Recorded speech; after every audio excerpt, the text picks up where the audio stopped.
The chairs are all individually made. I make one and then I make another one. So each one is individually made. A lot of them are very similar, but all bodies are different. So there's a measuring procedure, and the only measurements I need are barefoot from floor to top of the knee, if a person's sitting in a chair or sitting on a coffee table. So it's up to this height here to the knee, and then the full height to the top of the head. With those two measurements I can ascertain and make a chair to suit them.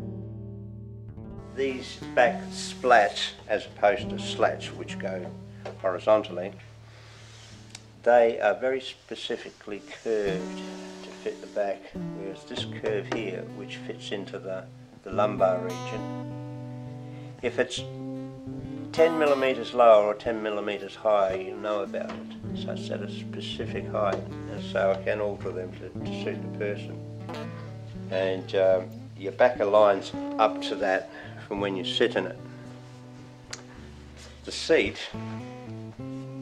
conforms to a very specific shape.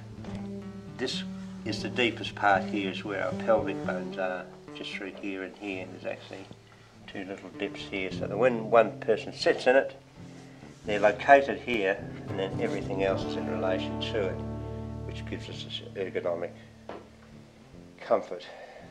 The headboard's at a specific height for people up to, say, 5'8" to 6'2".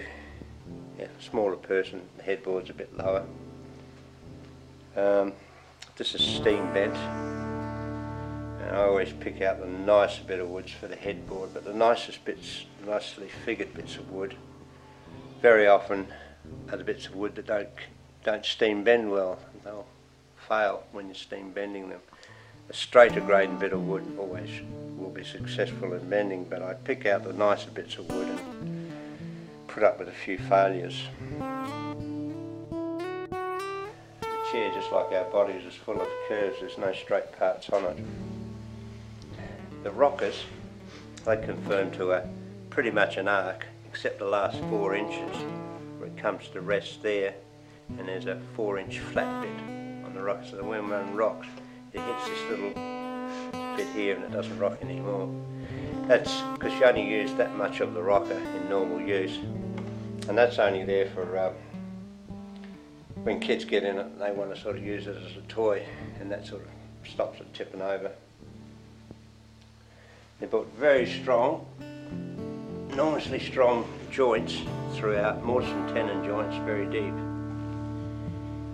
which will ensure that they're going to last a long time.